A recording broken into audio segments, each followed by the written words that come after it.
สรุปเลยพี่น้องเอ้ยมันนี่สรุปแล้วก็คือว่าบ่แล้วเจ้าของรถเพิ่นว่ายอมเพิ่นว่าบ่ได้เพิ่นน่ะเบิ่งนี่มันปิดคุมปิดบ่อแบบนี้นะกับดินมันแข็งเพิ่นตีบ่แตกงานเข่าเลยพี่น้องบาดนี้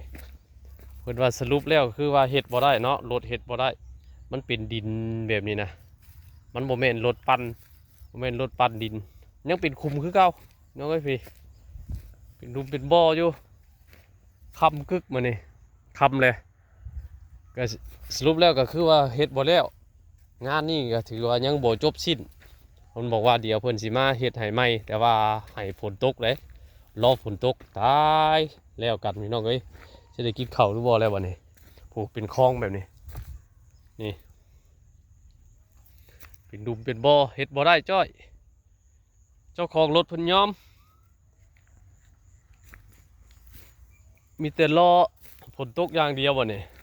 ถ้าฝนตกก็คือสิเฮ็ดได้สิมีปาฏิหาริย์บ่ ให้ฝนตกมาเด้อบัด ตกมาฝนยุบไปชัดเลยลุงใหญ่บ่ได้กินข้าวเลยนี่เจ้าของรถเพิ่นว่ายอมแล้วลุงใหญ่เอ้ยเฮ็ดบ่ได้ว่าซั่นมันเป็นดินก้อนเนาะมันบ่เพียงมันบ่หยังเลยรถเต้นกระดึกกระดึกกระดึกกระดึกเนี่ยมันถมขุมนี่บ่ได้ก้อนขี้ไถใหญ่ก้อนขี้ไถมันแข็งก้อนขี้ไถบ่แตกเจ้าของรถเพิ่นยอมพี่น้องเอ้ยยอมก็คือว่าทางเฮานี่ก็เว้ากันกับเพิ่นแล้วเพิ่นบอกว่ายังบ่ได้เอาเงินเนาะ ตัวนี้นะถือว่างานนี่ยังบ่สำเร็จเพิ่นก็เลยบ่ได้เอาเงินก็ถือว่าเพิ่นรับผิดชอบต่อหน้าที่เพิ่นอยู่เจ้าของรถเพิ่นก็ถือว่า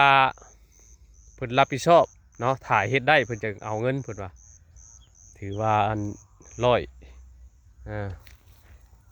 อ่าเดี๋ยวเทื่อหน้าพี่น้องเอ้ยเจ้าของรถเพิ่นว่าฝนตกพุ่นแหละเฮ็ดได้เพิ่นสิมาเฮ็ดให้ใหม่เนาะถือว่างานนี้เพิ่นก็เสียน้ำมันฟรีถือว่าเพิ่นเฮ็ดบ่ได้เพิ่นก็รับผิดชอบต่อเวียกงานเพิ่นโอเคพี่น้องเนาะ